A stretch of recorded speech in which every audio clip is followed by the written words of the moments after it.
But first tonight, who says the media don't report good news? 177,000 more people have jobs now than was the case 3 months ago.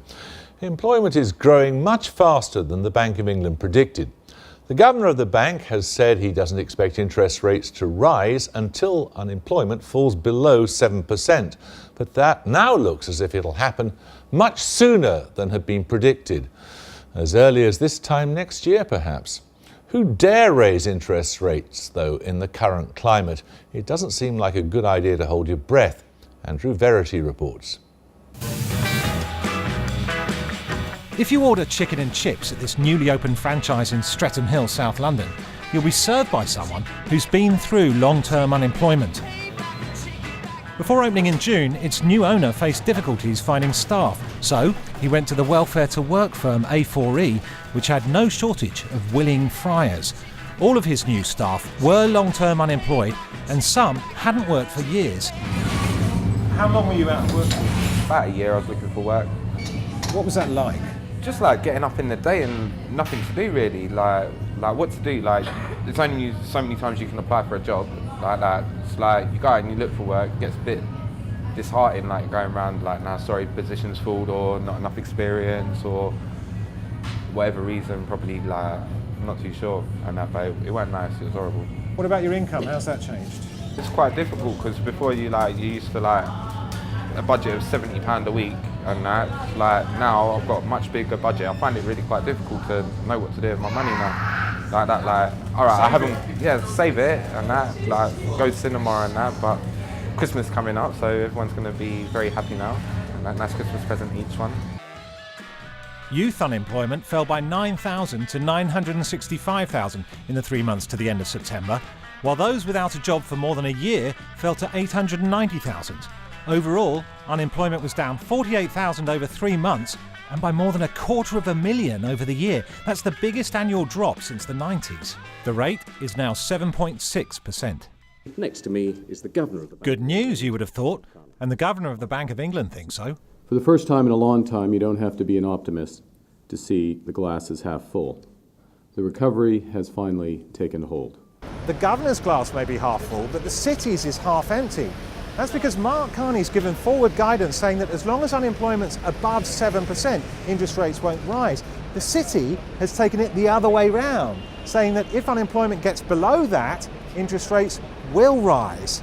In this way, the city takes good economic news, if it's too good, in a very bad way. So when might rates rise? In August, Mark Carney didn't expect unemployment to get to 7% for 3 years. Now, the Bank of England forecasts that it's as likely as not to hit 7% just a year from now. That's rattled the financial markets, which used to ignore unemployment numbers. Now, they worry an early rate rise will cause investors to sell bonds, hitting the value of hundreds of billions of pounds of investments. Who wants a government bond paying tiny interest when rates are about to go up? What we've seen is bonds have been very strong for 15 years now, really on the back of having low interest rates for such a long time, and that can come under pressure. The likelihood of an earlier rate rise boosted the pound, which should make imports cheaper but exports more expensive for foreign customers. On the markets, they're worried that could jeopardise the recovery. Share prices took their biggest tumble since August. With 177,000 jobs created in 3 months, the economy's heating up quickly. If the Bank of England's giving evens on a rate rise a year from now, it's likely to be before the next general election. Not that something like that is going to bother Mark. Well, here now is Professor David Blanchefleur, who's been an external member of the Bank of England's Monetary Policy Committee, and Gillian Tett from the Financial Times. Well, this is good news, isn't it? Well, it is pretty good news, actually, tempered by some not quite so good news, but we didn't really expect this big fall in unemployment. So that's good, but wages are the bad story.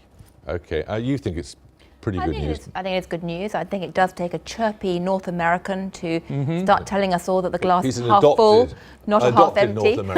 Well, we Brits are used to saying that the glass is half empty, but yes, I mean, it certainly is encouraging. Is it sustainable, though, is the big question? Well, that is indeed the big question for 2 reasons. Firstly, the question everyone should be asking is this increase in jobs and wealth actually leading to a broad-based feel-good factor, or is it being concentrated just in small niches of the economy? Places like London are certainly booming. If you get outside London right now, it's a very different picture. And secondly, unfortunately, the bank is now in a trap that it has indicated that interest rates may be going up much faster than people expect. I was going to come to that in a second or two, but I mean, do you think it's sustainable? No, I don't actually. If you think of the components of growth, there's 4 big components. Nice to have you cheerful and Well, I'm going to be cheerful. I'll tell you the truth. The British, truth not is Canadian. that components of growth are you need to see investment rising. That's not happening. You need to see trade rising. That's not happening. Real wages aren't rising, they're falling. And the only way we're getting consumers to spend is by taking their savings because they think house prices are going to boom. So we've gone out of boom and bust. And we've come to a new situation where we have a boom coming, which eventually will end in a bust. So the answer is it's not sustainable, especially if interest rates were to rise. Right, let's engage with Gillian's point that she was just beginning to make there, which is what Mark Carney, the governor of the bank, said about I mean, I'm not interest rates. quite as gloomy as David or Professor Blanchflower, but I do think that, you know, the question of interest rates is critical because we are starting to see housing prices rising quite fast. It is striking that this is coming not after sharp house price falls. In America, you're seeing a rebound in housing prices, but there has actually been a very sharp downturn first. So, you know, the question of whether it's sustainable in the housing market is a big one. And unfortunately, the UK is much more exposed to swings in interest rates in terms of mortgage payments than other countries. So if interest rates do go up sooner than people expect, the impact could really be pretty nasty. And he's pretty well boxed in, isn't he? He boxed himself in, really. Well, yeah, both the Chancellor and the Governor of the Bank of England's boxed in. We actually start from a position in the housing market where house price to earnings ratios are about 5, which is in many places times in the past, that's been the peak at which the thing bursts. So this really doesn't look very sustainable. Our problem is that everybody has variable rate mortgages. And I saw I came off the plane yesterday and there was an advert. It said, you can get a mortgage today, base rate plus 1.49%. So just think you take the mortgage and then the bank starts to raise rates. So that kills house prices. People can't afford to pay their mortgages. And that boom that we've just seen is not sustainable. So the problem is that if, despite the fact that people say interest rates are going to rise, if they rise, they wipe out so many people. Listeners to this program can suddenly think, what would happen to my mortgage if interest rates went from 0.5% to 2 to 4? So the problem the bank has is that unless we get sustained growth, they can't raise rates for a really long time. Well, you should surely accept. I mean, lots of people said George Osborne was never going to pull this sort of achievement off. I think that certainly George Osborne has some reason to feel not just relieved, but also pretty pleased tonight. I mean, you know, whether you're going to argue whether that glass is half full or half empty, it's certainly much better or much fuller than we all expected a year or two ago. But unfortunately, as David says, the sustainability question is key, and very key given the timing of the next election. I mean, I hope that certainly this general rising in animal spirit starts to create more incentives to invest, as David says, and actually get a more sustainable pattern of growth. But it's still uncertain whether we are actually going to see anything that's going to last when we begin to see interest rates go up in the future. Well, yes, in some sense, we've had quite a fast lap. Unfortunately, over the last 3 years, the UK was lapped 3 or 4 times by all the other countries. So yes, we have a small burst of growth, but actually the level of output that we have is about 3% lower than it should have been if we hadn't imposed this austerity. So we start from a level of output, a recession, if you like, which is the worst recession in 100 years. We still have to get about 2.5% growth to get us back to the starting level of output. We're 66 months in, and if you compare it to the Great Depression, that was over in 48 months. So yes, we have a nice little burst of growth, but we should really understand that the economy is basically much lower than it should have been. What would you do if you were Mark Carney now?